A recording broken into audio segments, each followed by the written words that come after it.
Olá para você que acompanha o SBT Notícias pela internet. A gente começa essa edição falando sobre o apagão que na noite de sexta-feira deixou Manaus, Iranduba e Manacapuru sem energia elétrica por mais de 2 horas.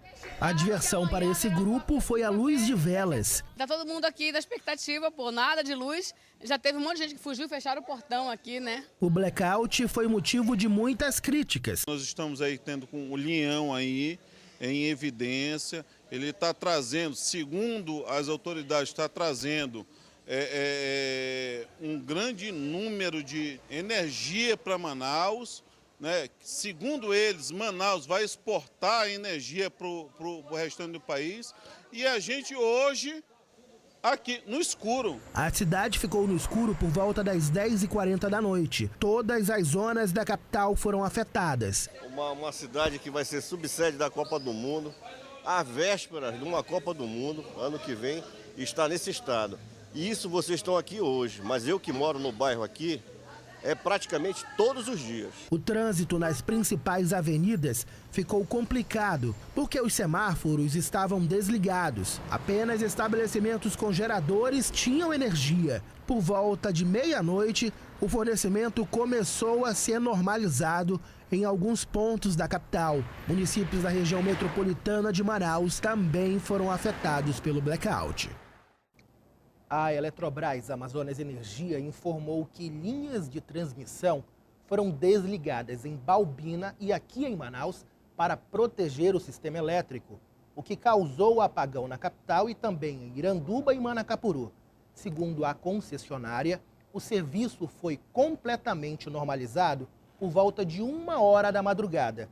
O operador nacional do sistema deverá convocar nos próximos dias uma reunião para tentar descobrir as causas do blackout. Vítimas de um naufrágio que aconteceu no início desse mês cobram ajuda da empresa dona do rebocador que teria causado o acidente no Rio Negro. O barco Recreio vinha do município do Careiro da Várzea.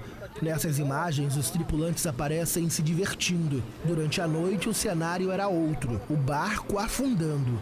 O naufrágio foi na frente do Porto Chibatão. Uma pessoa filma o resgate das vítimas. Aqui as vítimas. Todas foram atendidas no SPA da Zona Sul. 2 ficaram feridas. Esta idosa teve escoriações no corpo. Eu tô toda machucada, que parece que bateu minha coxa, tudo. A gente fazer força para sair, né? O barco foi retirado do Rio Negro um dia depois do acidente e levado ao Porto Manaus Moderna, onde ainda permanece no local. De acordo com o proprietário, o rebocador de balsas pertence ao Porto Chibatão. A empresa teria prometido pagar o prejuízo, mas até agora não cumpriu. Disseram para mim dar meu jeito. Dar meu jeito que eles não podiam fazer mais nada, né? Aí eu fiquei perdido numa hora dessa. Eu boto o prejuízo em 60 mil reais que nós vamos ter entre tudo, né? Isso foi a base que eu fiz, né? Bem, a nossa equipe tentou por várias vezes ouvir a direção do Porto Chibatão, mas a assessoria da empresa não atendeu aos diversos telefonemas da nossa produção. E a partir do mês que vem, ramais e vicinais de pelo menos 13 municípios aqui do Amazonas devem receber melhorias. É por esses locais que passa a maioria dos produtos vendidos nas feiras e mercados do estado.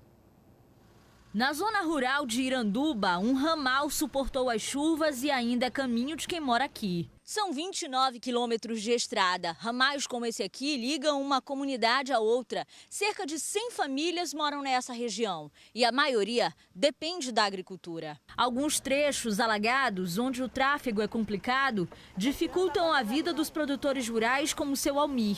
Este ano ele vai colher 300 maços de alface. A produção já foi vendida. Difícil vai ser tirá-la daqui. Quem vive no campo vive mais na base do prejuízo do que do lucro. A gente vai lá, compra um saco de adubo, 100, 200 reais. Isso acaba em nada, né? E o intermediário engole o resto, né? Alface, cebolinha, tudo que foi produzido vai sair da comunidade de moto, como foi hoje, com esse carregamento de coentro. O carro não quer entrar dentro de um ramal desse, né? Que tem muito buraco, né? Aí não quer vir, mas prefere a gente andar de moto. Para facilitar o escoamento da produção, os trechos sem condições de tráfego vão começar a ser recuperados por meio do programa Amazonas Rural. 4.000 quilômetros de vicinais devem receber obras em todo o estado. Você está vendo aqui, por exemplo, o rio encheu, transbordou, vai ter que ser recuperado novamente. E se não fizer isso, não tem condições do pessoal passar com os seus produtos. Em Rio Preto da Eva, ramais como esse serão recuperados para facilitar a passagem de veículos e a ida das crianças para a escola.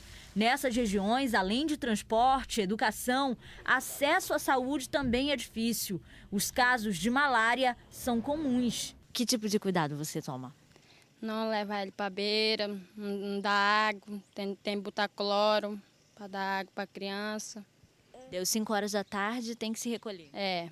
O agente de endemias que percorre as comunidades diz que é preciso ter muito cuidado. A gente orienta que as famílias não levem as crianças 5 horas para a beira do Garapé, né? Da manhã, 5 da tarde. E que a partir desse horário, 5h30, 6 horas, passe a usar os mosquiteiros, né? Que a gente está doando. O melhor mesmo é prevenir. Ficar doente nessa área distante da cidade é preocupação em dobro. Com certeza, né? Daqui a pouco, médico acusado de mutilar pacientes durante cirurgia plástica presta depoimento à polícia. E ainda, preso o homem acusado de liderar a rebelião dentro do IPAT, que resultou na fuga de 176 detentos na última terça-feira. Agora são 12 horas e 57 minutos em Manaus. O SBT Notícias volta já.